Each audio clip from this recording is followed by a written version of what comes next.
Hi guys, it's me, Grandma Lily. It's time for story time with Grandma Lily. So I hope that you guys all had a great day today. Today is Sunday, and it was a very nice day today. The weather was nice. I did some shopping. I went out. I was only stuff that I needed to buy, and I made sure that I wore my mask and I stayed far away from people. So it was a little bit crazy out there. So, be careful. But anyway, so the reason that I had to go shopping today, every night when I do story time with Grandma Lily, I say hello and I love you and I miss you to my babies Elijah, Jordan, Kylie, and hello and I miss you to my granddaughter Serenity. Well, today I'm going to say I miss you and I love you to Serenity and Kylie, but Elijah and Jordan came to stay with me today, and they're going to be with me for a little while so that their mom can go to work. So Elijah and Jordan are actually sleeping in the next room. So I love you, Elijah and Jordan, but I don't miss you because you're here. So anyway, I said yesterday that I was going to read a book by an author that generally wrote for grown-ups. And this woman has written a number of books for grown-ups. I've read a couple of them. Her name is Amy Tan, and she has also written at least one children's book. I've met Ms. Tan. I actually have a book that she's autographed. She's a very nice lady. I did not know that she wrote this book. And I told you that I get my books used from used bookstores or library sales or places like that. And I actually got this book from the library in the town where my children grew up, in South River. I got this book from the South River Public Library at one of their library sales. So this book is called The Moon Lady, and it is by Amy Tan, and it is illustrated by Gretchen Schields. So get your stuffies, get your blankets, get all your stuff together, your cookies and milk. This is a little bit longer, so it might take a little while, but we're going to read The Moon Lady by Amy Tan. And it is illustrated by Gretchen Schields, and you can see these beautiful illustrations. And I haven't read this book, but I believe that this is a fairy tale or a legend story, and it comes from China. So this will be interesting. So for our nieces with love, Kristen and Chelsea Schields, Karen Bettina Vigeland, and Melissa Tan. 3 sisters looked out the window of their grandmother's apartment. Dark clouds floated high above. Hard beads of rain danced on umbrellas below. There was nothing to do. I wish it would stop raining, said Maggie with a sigh. She was the oldest. It was very hard for her to sit still. I wish we could get wet, said Lily, watching a boy ride his bicycle through rain puddles. June, the youngest sister, huffed on the window pane, then drew a face on the fog cloud she had made. Nai-Nai, she said to her grandmother, I wish we had something to do. So many wishes on a rainy afternoon, Nai-Nai said, and when she saw her granddaughters' faces, she drew them close to her. I know how it is to wish that the weather were warmer or cooler, sunnier or shadier. I was once a young girl, and I can remember a time when I ran and shouted too, when I could not stand still. You shouted? Maggie said with big eyes. Nai-Nai laughed. You think I don't know how to shout? Oh yes, I shouted very loud. It was the day I told the Moon Lady my secret wish. Who is the Moon Lady? Asked Lily. What is a secret wish? Asked June. So many questions, Nai-Nai said. Well, sit down and I will tell you. In a story that comes from my childhood in China, it is my earliest memory. Many years ago, the year I turned 7, the Moon Festival arrived during an autumn that was terribly hot. When I awoke on that morning, the 15th day of the 8th moon, the straw mat covering my bed was already sticky. The sun drove rays through the bamboo curtains like knives, and soon the heat was seeping into my pillow, itching the back of my neck, and cooking up the stinky smells of my chamber pot, so that I awoke restless and full of complaints. "Amma," I cried, "it's too hot." My nursemaid slept on a cot in the same room I did. She lifted me out of bed. But that day, instead of dressing me in the light cotton jacket and loose trousers I usually wore, Amma brought out something heavier. too hot, I complained, as Amma slipped the new jacket over my cotton undergarments. No arguing, said Amma. Your mother made you special clothes for the moon festival. The jacket and trousers were made out of yellow silk, with black borders and embroidered flowers at the sleeves and ankles. Yellow and black, the colors of the tiger. For that's what I was, a girl born in the year of the tiger, a tiger with a light side and a dark side, a fierce temper and running feet. I asked Amma if I could wear the tiger slippers my older brother had already outgrown. If you behave, she answered. She was weaving silk threads into my hair, winding everything into 2 tight knots, one on each side of my head. Suddenly, I heard voices in the courtyard and pretended to tumble off the stool so that I could see out the window. Ying Ying, stand still, Amma scolded, and pulled me back before I could see anything.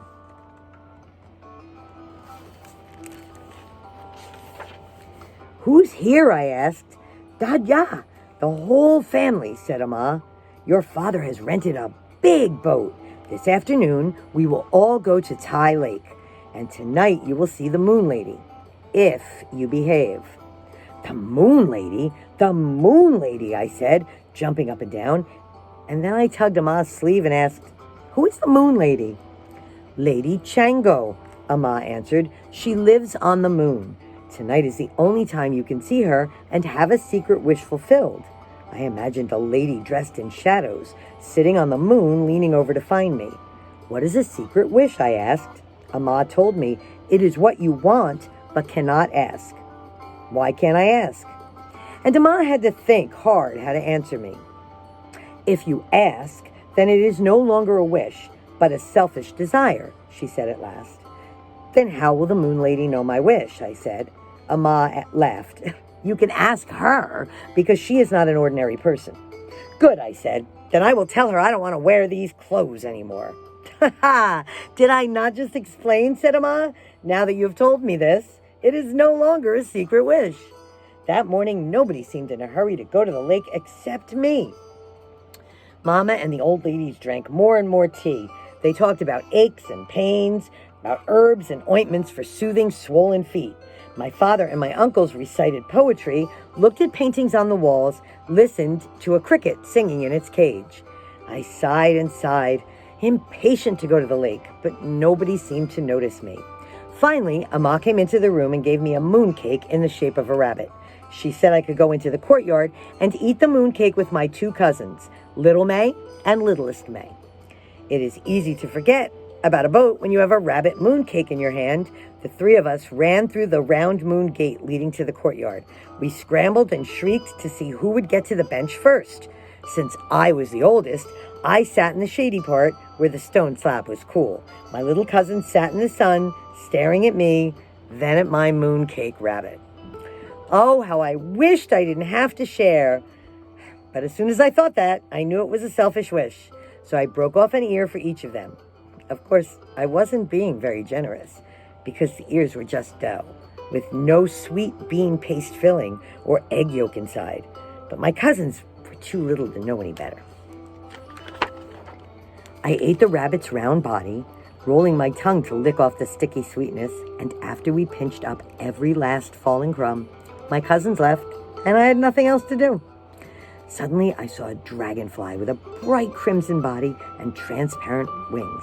I leaped off the bench and ran to chase it, jumping and thrusting my hands upward as it flew away, wishing I could fly. Ying Ying! I heard Amma cry in a scolding voice. She was coming through the moon gate, as were my mother and aunts. Look at your new clothes! My mother walked over to me and smiled. A boy can run and chase dragonflies, because that is his nature, she explained in a gentle voice. But a girl should stand still. If you are still for a very long time, a dragonfly will no longer see you. Then it will come and hide in the comfort of your shadow. The other ladies clucked in agreement, and they all left me in the middle of the hot courtyard. There she is with her cousins.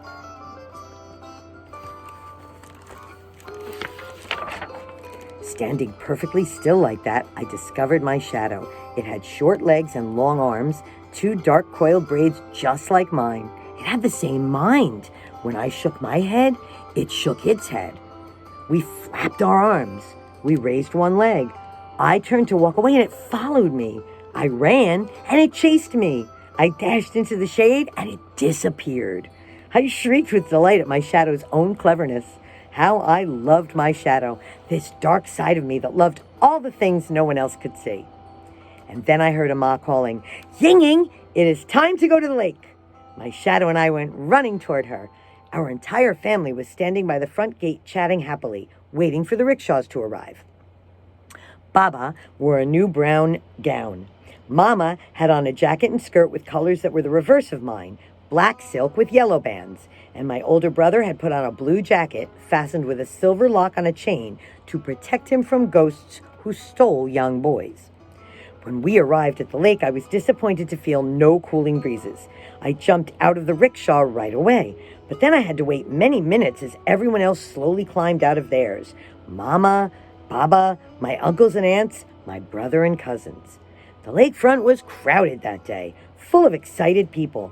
From where I stood, I could already see the large boat our family had rented. It looked like a floating tea house, with red columns and a slanted tile roof.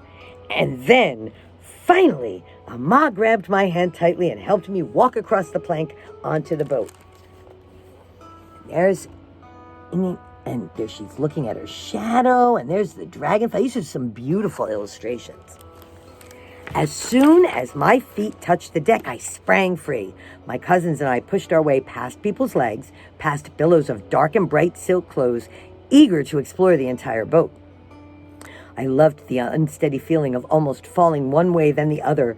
Red lanterns hanging from the roof swayed with us. We brushed our fingertips along the railings, then ran past the tables in the indoor tea house. We pushed a swinging door that took us into what looked like a kitchen. A man holding a big cleaver turned and saw us, and we ran to the front of the boat, scared. When we returned, we found not just familiar faces, but a feast. The servants were emptying hampers of food for our noonday meal, and soon bowls and chopsticks and cups appeared.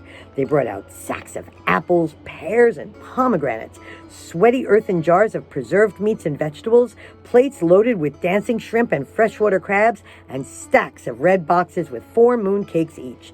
Enough for everybody, more than I could have wished. Soon the meal was over. Baba and my uncles burped loudly. My aunts and Mama drifted into the same drowsy gossip over tea. The servants put down our straw mats, and Ma was telling me to be still, to lie down on my mat. And then the whole boat be quiet as everyone napped through the hottest part of the day.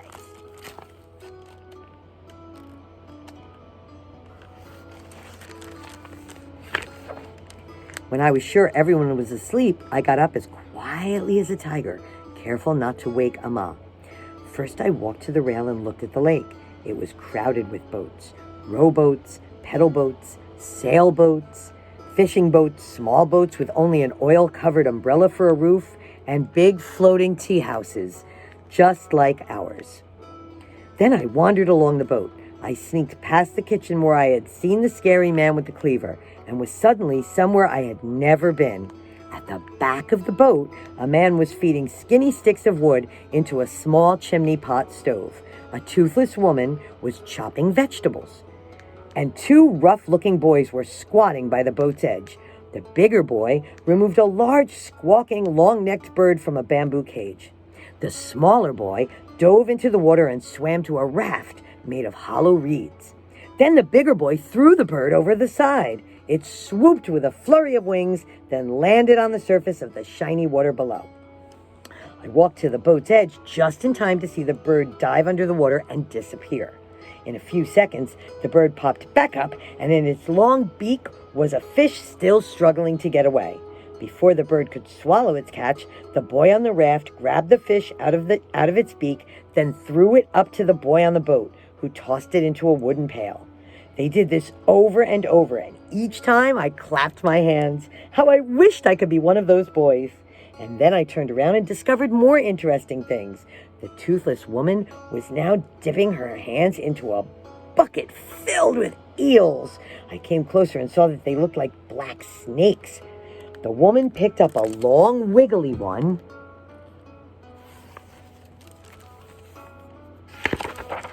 and with a sharp, thin knife, sliced it from end to end and threw it back in the bucket. I came even closer. The water had turned red. The old woman laughed and said, "Tasty soup for your dinner tonight." And then her hands became busy again. Whish, whish, whish.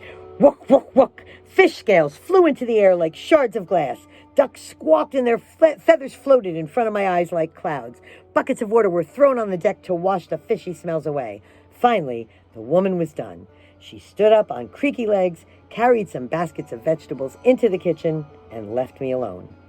It was not until then that I noticed my new clothes were covered with spots of eel blood, flecks of fish scales, bits of feather, and mud. And then I heard Ama's voice. "Ying Ying, where are you?" What a strange mind I had. I quickly dipped my hands into the bucket of eels. I smeared the mess on my sleeves, on the front of my pants, and on the rest of my jacket. This is what I truly thought. I could cover the dirty spots by painting all my clothes crimson red. And if I stood perfectly still, no one would notice this change.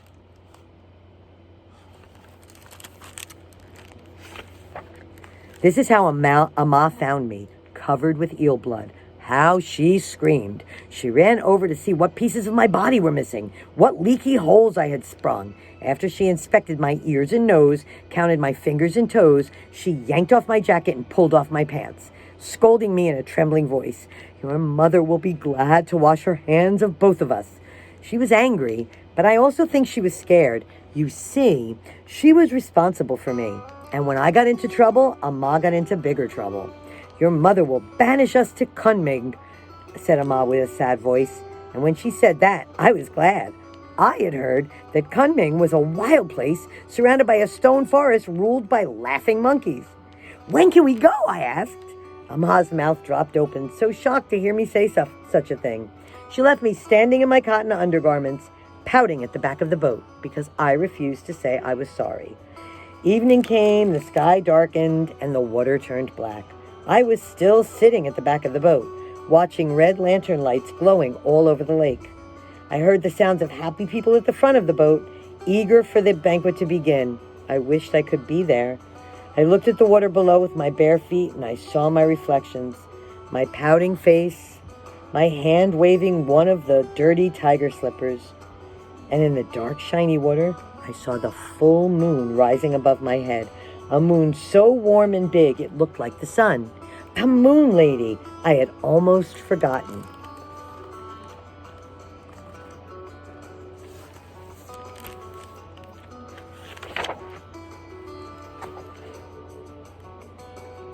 I turned around to find her so that I could tell her my secret wish. But right at that moment, puck, puck, puck, firecrackers exploded. That sound like ducks, evidently. I lost my balance, and with my tiger slippers still in my hand, I fell into the water. The water was cool, and at first I was not frightened. I called for Ama, knowing she always came when I shouted for her. And then I began to choke, and water swam up my nose, into my throat and eyes. "Ama!" I tried to cry again, and I was very angry that she did not come right away. And then I felt a dark shape brush against my leg. I was sure it was a swimming snake. It wrapped around me and squeezed my body like a sponge, then tossed me high into the air. I fell into a rope net filled with wriggling fish. Water gushed out of my throat, and now I was wailing, grabbing for my soggy slipper. And when I could finally open my eyes, I saw a large shadow. Another shadow was climbing into the boat. It turned out to be a fisherman dripping wet. "Is it too small? Shall we throw this little fish back?" The man laughed out loud. Even though it was warm at night, I began to shiver, too scared to cry. "Stop now," said the other shadow, a woman. "You frightened her." She turned to me and said in a gentle voice, "Don't be afraid. Are you from another fishing boat?" "Which one?" "Point." I looked out onto the lake. My heart was beating fast. I wanted so much to find my family. But instead I saw rowboats and pedal boats, sailboats and fishing boats like the one I was in, with a long bow and a small house in the middle. And then, at last, I saw it. "There," I said, and pointed to a floating tea house filled with laughing people and swaying lanterns. "There, there!" And I began to cry, now impatient to reach my family. The fishing boat glided swiftly over to the tea house boat. Hey, the fisherman called up to the boat. Have you lost a little girl? A girl who fell into the water? Look at that scary looking snake.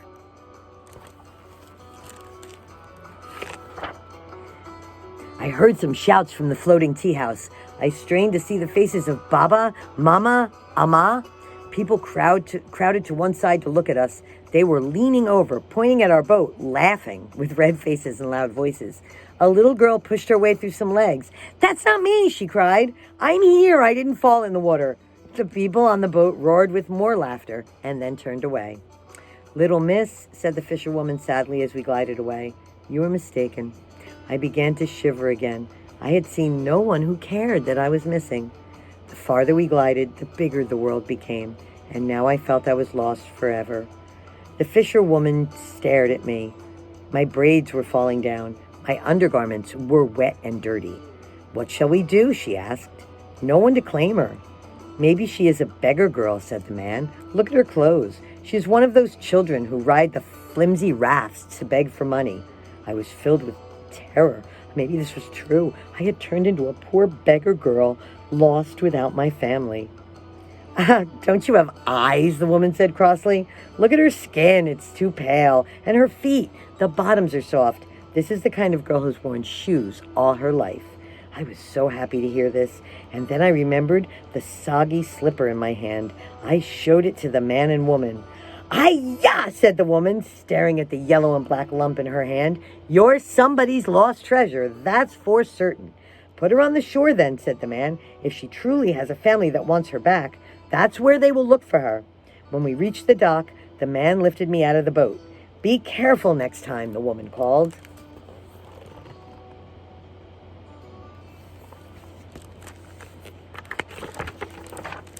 On the dock, with the bright moon behind me, I once again saw my shadow.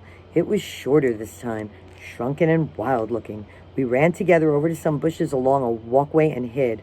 I could hear frogs and crickets, and then flutes and tinkling cymbals, a gong and drums. From the bushes, I could see a crowd of people, and above them a stage holding up the moon. And then a man burst onto the stage and told the crowd, "And now the Moon Lady will perform a shadow play and sing her sad song for you." The Moon Lady! And then I saw the shadow of a woman against the bright moon on the stage. She was combing her long hair, singing, "How sad is my fate to live on the moon while my husband lives on the sun. Each day and night we pass each other, never seeing one another, except tonight, the night of the mid-autumn moon." She plucked her lute and sang more. "My husband, the master archer, shot down 10 suns in the eastern sky. He saved the world and received a magic peach for his reward, the peach of everlasting life." The shadow of the Moon Lady rose up and opened a box. When my husband was away, she sang, "I found his magic peach, and wishing I could live forever, I ate it in one swallow." The Moon Lady began to rise, then fly like a dragonfly with broken wings. He banished me from this earth and sent me to live on the moon. What?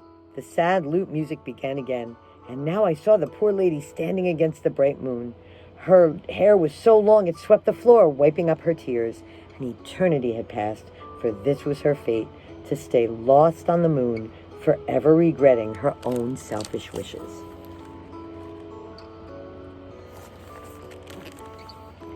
"For the woman is yin," she cried sadly, "the darkness within, where passions lie, and the man is yang, bright truth lighting our minds." The stage went black.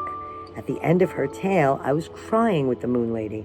I knew her feelings. In one quick moment, we had both become lost to the world, and neither of us could find our way back. Just then, the same young man came onto the stage and announced, "Attention! Attention! And now to thank you for coming, the Moon Lady has agreed to grant one secret wish to each person here." The crowd murmured with excitement. "For a small donation, of course," he added, and everyone booed and began to walk away. Nobody was listening except my shadow and me. "I have a wish," I shouted and ran forward, waving my slipper, but the young man paid no attention to me. So I darted, fast as a lizard, behind the stage, to the other side of the moon, and there I saw her, the Moon Lady, glowing with her light from a dozen lamps. She shook her long, shadowy hair. "I have a wish," I whispered, but she did not hear me. And I was thinking fast, remembering all my wishes from the entire day, to take off my hot clothes, to eat a rabbit mooncake by myself, to fly like a dragonfly, to be a carefree boy on a raft. "I have a wish," I said again, this time a little louder. I walked closer to the moon lady, and I could see her face. The shrunken cheeks, a broad, oily nose, large, glaring teeth, and red-stained eyes. And then her silk gown slipped off her shoulders as she wearily pulled off her long hair. Before the secret wish could fall from my lips, the moon lady looked at me and became a man. Ayah! When I saw who the moon lady really was, I ran. I ran past the stage and between the bushes. I ran down the pathway, dashing between people walking along the lakefront. I ran up a footbridge, and with the full moon over my back, I shouted what I knew was a true wish from my heart. I wished to be found.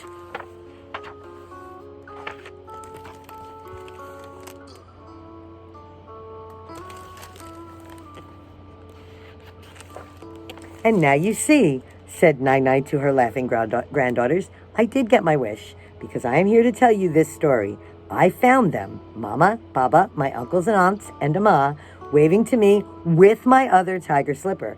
And when I flew into their arms, they cried, 'We found you! At last we found you!' Maggie, Lily, and June clapped their hands. Of course, I let them think that," said Nai. "But you see, I had already found myself. I found out what kind of tiger I really was, because I now knew there were many kinds of wishes, some that came from my stomach, some that were selfish, some that came from my heart. And I knew what the best wishes were, those I could make come true by myself." "Can you think of a wish like that?" Nai asked. Maggie, Lily, and June looked at each other and smiled. They put their heads together and whispered among themselves, then told Nai their secret wish. "Oh, what a good wish," Nai said. "A wish that becomes everyone's wish." And together, Maggie, Lily, and June took their grandmother outside to make their wish come true. They danced with their shadows, shouting and laughing by the light of the full moon. And that is the end of the Moon Lady. So that's a really interesting story, and there are a couple of things in there that I thought maybe you might not understand. This is kind of like a fairy tale, sort of like when you read stories about things like Cinderella or the Three Little Pigs. This is a story like that. It's kind of like a legend. But what's interesting is that this is a story. This grandma starts to tell her grandchildren this story, this legend, and in the legend is another legend. Did you notice that? Did you notice that the Moon Lady had a legend of her own? So what did we learn? We learned two different legends. I don't know. Now we found out that our little girl here, who grew up to be Nai, was born in the year of the tiger, in the Chinese year of the tiger. And if you go and you have your moms and dads Google your birth date, that can tell you what year you were born in. I was born in the year of the rat. So you can find out what year you were born in, and you can look it up, and you can see what kind of person that year pertains to. So those are a number of things that we learned. We also learned about some things like the Moon Festival, which I'm guessing is a festival in China. It sounds like everybody gets all dressed up for it. And we found out that we should be very careful around the water too, huh? So we found out all of those things, and Nai made her wish come true all by herself. And those are the kind of wishes that we can make come true all by ourselves. The ones that involve loving and dancing and being with people that we love. So that is it for now. Guys, just have a wonderful night. I will see you tomorrow. Grandma Lily loves you. Bye-bye.